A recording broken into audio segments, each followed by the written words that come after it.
Thank you, Madam Speaker. I rise to ask question 102-2015 to Minister for Industry, Trades and Tourism. Can the Minister enlighten the House on what is the current status of micro and small business grants? Thank you. I give the floor to the Minister Faiyaz Koya. Madam Speaker, I thank the Honourable Member for the question, number 122 of 2015. Once again, Madam Speaker, I wish to update the House on the micro and small business grant, which is the newest initiative of the Fiji First Government. Madam Speaker, as by way of background, the grant facility is targeted at the grassroots community, again, and individuals with special skill sets such as handicrafts, carpentry, farming, beekeeping, tailoring, fishing, amongst others. Madam Speaker, upon closure of the expressions of interest, the Ministry had received a total of 25,789 applications from all over the country, and we have now completed the screening process. And Madam Speaker, it is encouraging to note that so many Fijians are serious about earning a better livelihood and not being left out in the economic equation. Madam Speaker, the Fijian government has allocated $1 million for the facility of up to $1,000 per applicant.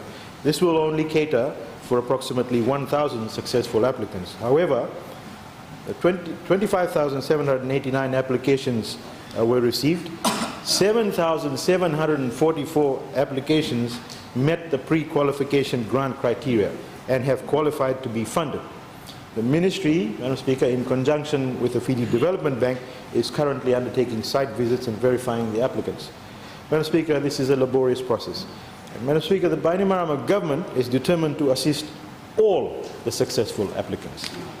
Madam Speaker, with this in mind, the Ministry is aggressively pursuing possible avenues for further budgetary support, and we're looking for a favour from the Minister of Finance, and support from our international development partners, Madam Speaker. And Madam Speaker, it is only fair that all the applicants that have qualified for funding are assisted under the facility. Madam Speaker, in conclusion to the Honourable Member's question, I reiterate that my Ministry's commitment to meet the needs of our micro and small business in order to empower Fijians to sustain and grow their businesses to another level and make the micro and small and medium enterprises the backbone of the Fijian economy. We are doing this very seriously, Madam Speaker. It is taking a bit of time, but it will get done. Thank you. Supplementary question. I give the floor to the Honourable Moses Simbolitago. Thank you, Madam Speaker. I thank the Honourable Minister for the initiatives that his ministry is currently doing to elevate the economical status of our people at the grassroots level. That's very encouraging. A similar initiative, Madam Speaker, was done by a microfinance initiative by the Reserve Bank 2-3 years ago. This is a real story, Madam Speaker.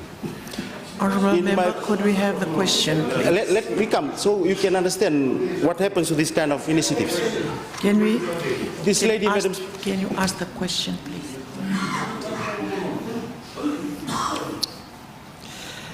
What measures are in place that will ensure that when you assess those applications, proposals by people, that the business will be viable, the markets will be readily available, and whatever they propose to sell, that they make a profit.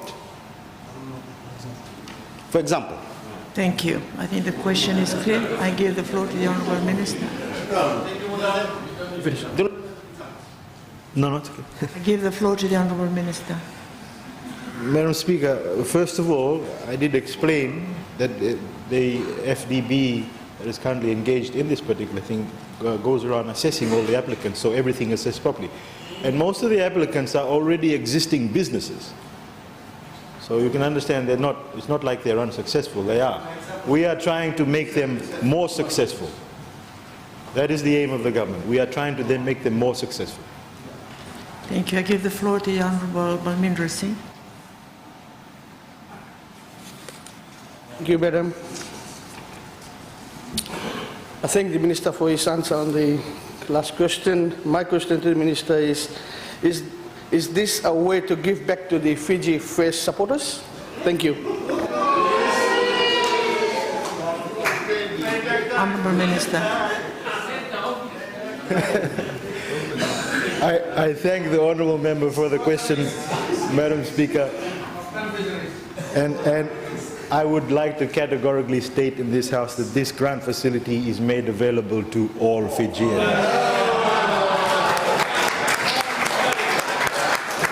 And when we say all Fijians, Madam Speaker, we mean all Fijians.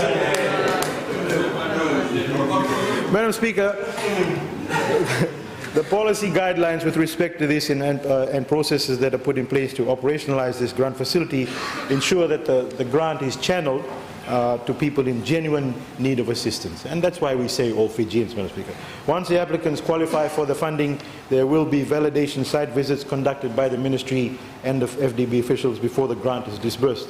And just something else, Madam Speaker, what must be remembered, we're not just giving the money for them to disperse and do whatever it is that they want. There will be further checks afterwards once the money is disbursed to find out whether they've been successful or not. I thank you, Madam Speaker. Thank you. I give the floor to the Honourable Ratunaivo. Thank you, Madam Speaker. Another supplementary question. I do thank the Minister for all the explanation that has been given relating to this grant. What we are worried about, Madam Speaker, whether the department has put in place monitoring mechanism to ensure that this grant does not become another scam. Thank you, Madam Speaker. Thank you. Honourable Minister.